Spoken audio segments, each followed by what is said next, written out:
তার দৃষ্টির প্রচ্ছদে মেঘ ভাঙা নীল রোদে লেখা রয় হাসি রং কবিতা। চেয়ে চেয়ে দেখি তাকে, সে হাসির ফাঁকে ফাঁকে আঁকা থাকে বেদনার ছবিটা। সে যেন হাওয়ায় ওড়া প্রজাপতি, একজন মায়াবতী মায়াবতী।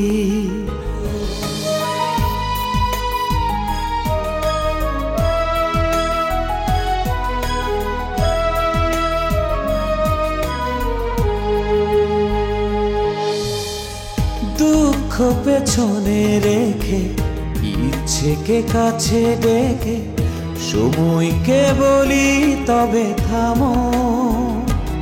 ও স্মৃতির চাদর পরে গল্পের শহরে তার পথে এক হতে নামো।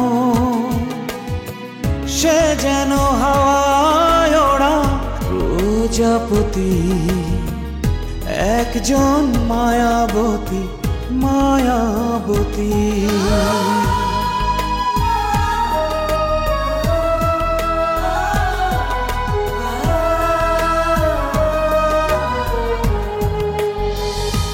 স্যারের দেখাশোনার সব দায়িত্ব আপনি নিয়েছেন। সেটা কি খুব অন্যায় হয়ে যায়?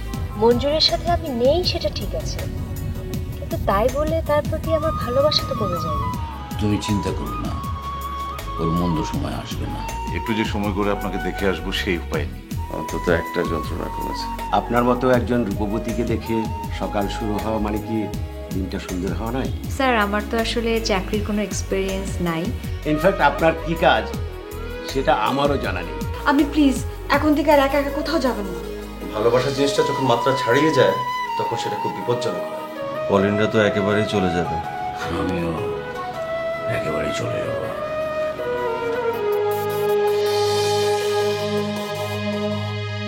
পলিন কি চলে গেছে?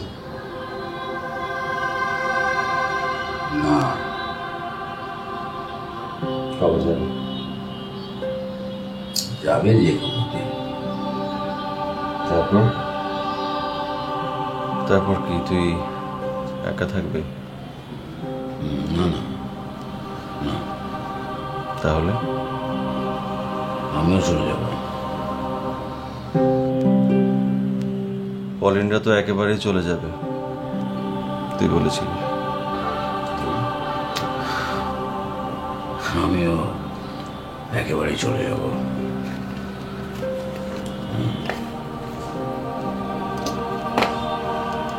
পলিন কিছুতেই অ্যাডজাস্ট করতে পারছে না, বাচ্চাগুলো পারছে না। এতদিন ধরে চেষ্টা করে যখন পারলো না, তখন আর কোনোদিনও পারবে না, এই জীবনেও না। গত কয়েক মাস ধরে এই বিষয়টা নিয়ে আমরা ভাবছি, তারপর এই সিদ্ধান্তে উপনীত হয়েছি যে আমরা আমেরিকাতে চলে যাব। আমেরিকাতে আমার অ্যাডজাস্ট করতে কোনো সমস্যা হয় না।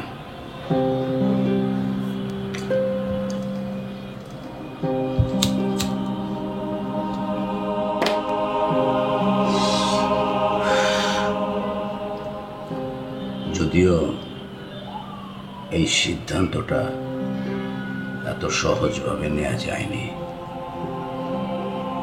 এটা নিয়ে অনেক আলোচনা, ঝগড়াঝাটি, মন কষাকষি।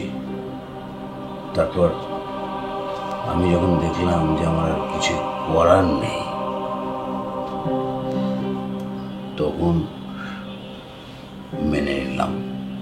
কারণ প্রথমত ওরা সংখ্যাগরিষ্ঠ, দ্বিতীয়ত ওদের সিদ্ধান্তকে আমার প্রায়োরিটি দিতেই হবে।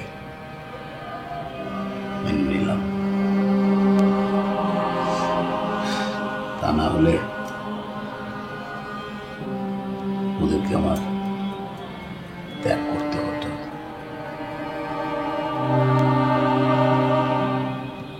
স্ত্রী, পুত্র, কন্যার জন্যে, প্রিয় মাতৃভূমি, বন্ধু বান্ধব, এই শহর, তিলে তিলে গড়ে তোলা ক্যারিয়ার, সব কিছু ছাড়তে হবে।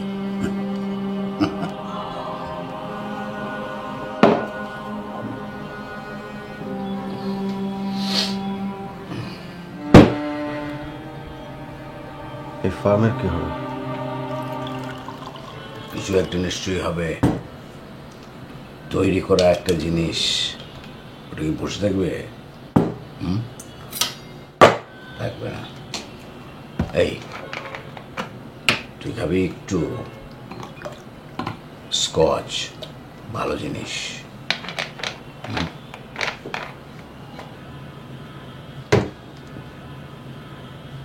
তুই কি এখন সারাদিন খাস?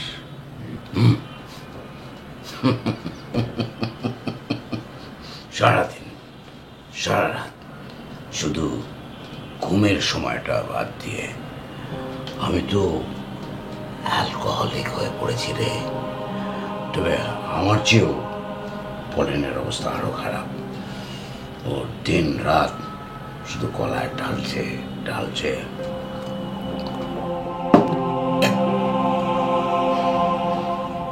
তোদের দুজনের কেউই সম্ভবত আর আমেরিকা থেকে ফিরতে পারছিস না। দুজনের কেউ আর তোরা আমেরিকা থেকে ফিরতে পারছিস না আর।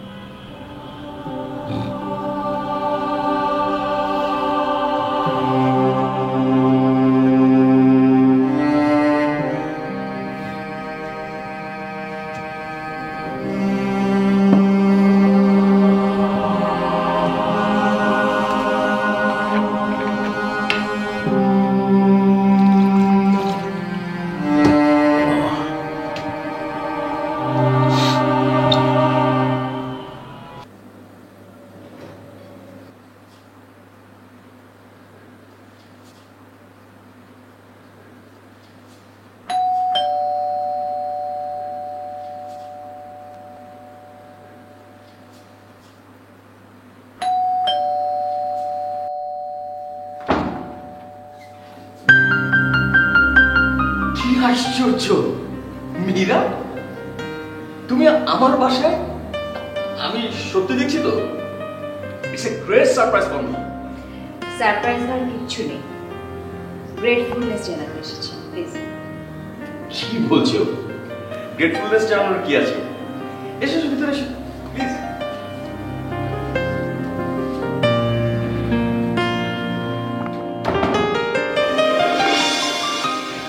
বাহ, চমৎকার মতো সাজিয়েছি। থ্যাঙ্কস। একেবারে টেম্পোরারি অ্যারেঞ্জমেন্ট। বসো না, বসো।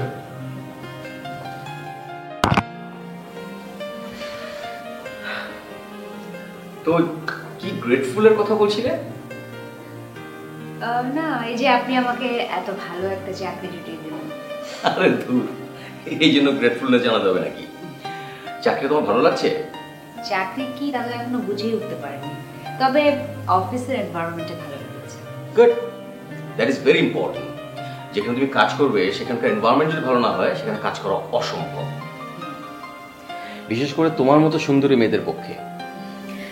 মেয়েদের পদে পদে ঝামেলা সেটা আমি জানি, সারা জীবন এগুলো ফেস করে এসেছি। কিভাবে সেগুলো হ্যান্ডেল করতে হয় সেটাও খুব ভালো করেই জানি। গুড। ছেলেদের শুধু কাজ জানলেই চলে, আর মেয়েদের কাজের পাশাপাশি নিজেকে রক্ষা করার কলা কৌশলও জানতে হয়। তারপর আজকে প্রথম অফিস করলে কি কি হলো, কেমন লাগলো বলো শুনি। এই তো, জিএম সাহেব খুব মজার মানুষ। প্রথম দিনে আমাকে খুব আপন করে নিলেন, সবার সাথে পরিচয় করে দিলেন। অনেক মজার মানুষ। অনেক গল্প হলো তাই না? না, অনেক গল্প না, প্রথম দিন তো। কদিন যাক, দেখবে তার গল্প শুনতে শুনতে টায়ার্ড হয়ে গেছো। গল্প শুনতে সবসময় ভালো লাগে আমার, বিশেষ করে যখন দেখি একজন মানুষ কোনো উদ্দেশ্য ছাড়াই আপন মনে কথা বলে যাচ্ছে, সেই সব কথায় সামনের মানুষটিকে ইমপ্রেস করার বা চমকে দেওয়ার কোনো তাড়না নেই। সেই গল্প শুনতে আমার সবসময় ভালো লাগে। কি হলো, হাসছেন যে? এই কথাটা বলে তুমি কি আমাকে একটা খোঁচা দিলে? কেন এই কথা বললেন আপনি? এমনি এমনি বলো, আমার সঙ্গে নেই, বাদ দাও। আচ্ছা তুমি বলো, কি বলবো? তাহলে তোমার অফিস ভালো লেগেছে? কিন্তু একটা জিনিস আমার ভালো লাগেনি। কি? আপনি তাদেরকে প্রেশার দিয়ে আমার চাকরিটা ম্যানেজ করেছেন। কই না তো। শুধুমাত্র আপনার অনুরোধেই আমার পোস্টটা ক্রিয়েট করা হয়েছে। আমার অনুমানটা সঠিক না মইন ভাই? না, সঠিক না। এসব কথা তোমাকে কে বলেছে? জিএম সাহেব বলেছে। শোনো, ওরা আমার কাছ থেকে একটা পরামর্শ চেয়েছে, তখন আমি ওদেরকে এই পোস্টটা ক্রিয়েট করতে বলি। আরে এত বড় একটা কোম্পানি, অথচ তাদের পিআরও থাকবে না, এটা কি হয়? তখনও কিন্তু জানি না যে তোমার একটা চাকরি লাগবে। ওরা পোস্টটা ক্রিয়েট করে এবং আমাকে বলে একজন যোগ্য লোক যেন আমি ওখানে দিয়ে দিই। দেন আমি শুনলাম যে তোমার একটা চাকরি লাগবে। আমার মনে হলো যে এই কাজটাই তুমি সবচেয়ে ভালো করবে। দুটো মিলে গেল, ব্যাস। খুব সুন্দর যুক্তি, খণ্ডানো সম্ভব না। আমি আপনার সাথে সেই চেষ্টাতে কোনোদিন যাবই না। কিন্তু কিন্তু কিন্তু কি? না, কিছু না, থাক।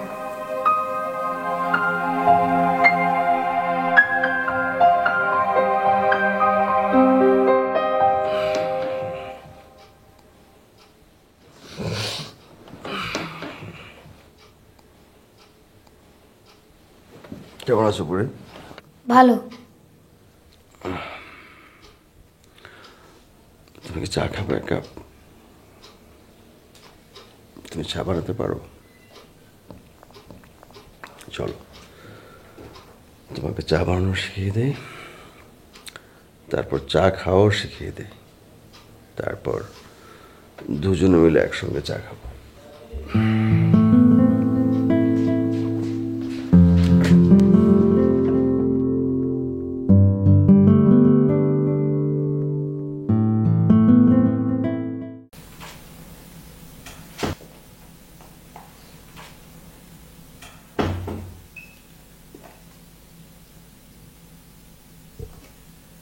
আরে ভাইয়া, তুমি এখানে একা একা বসে আছো যে?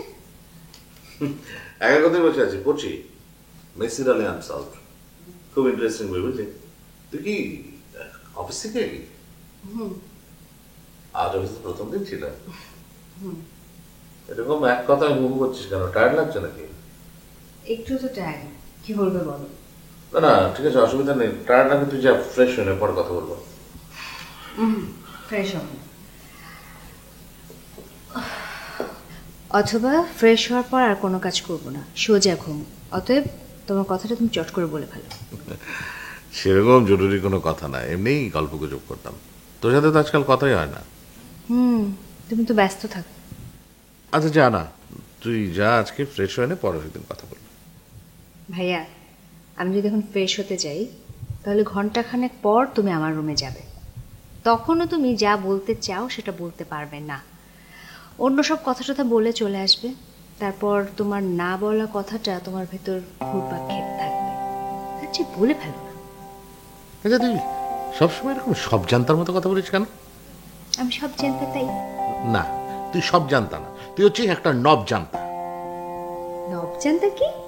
নব জানতা হলো যে নতুন নতুন জ্ঞান আহরণ করেছে, একটু একটু জ্ঞানী, কিন্তু সে নিজেকে ভাবে অনেক জ্ঞানী। তুমি এটাকে এক কথা বলতে পারো, অল্প বিদ্যা ভয়ঙ্কর, তাই তো? আচ্ছা ঠিক আছে, আমি নব জানতা। এবার বলো তো তুমি কি বলতে চাও? তোর চাকরি করার দরকার নেই।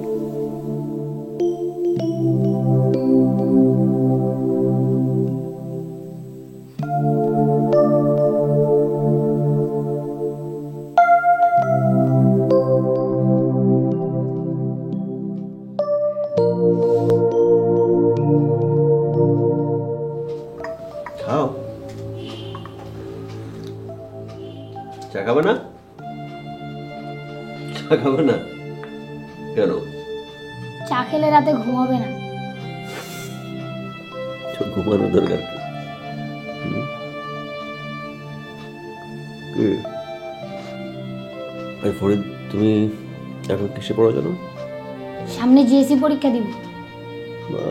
Good, very good. তুমি যে দিন রাতে আমার পিছনে সময় দিচ্ছ,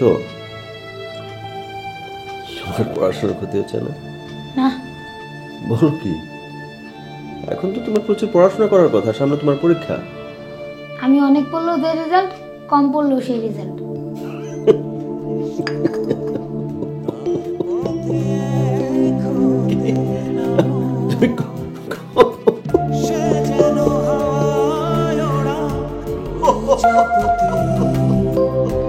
একজন মায়াবতী মায়াবতী, তার দৃষ্টি প্রচ্ছদে মেঘ ভাঙা নীল রোধে লেখা রয় হাসি রং কবিতা। চেয়ে চেয়ে দেখি তাকে, সে হাসির ফাঁকে ফাঁকে আঁকা থাকে বেদনা ছবিটা।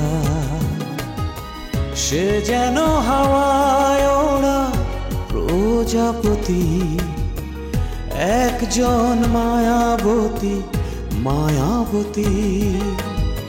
সে যেন হাওয়ায় ওড়া প্রজাপতি, একজন মায়াবতী মায়াবতী।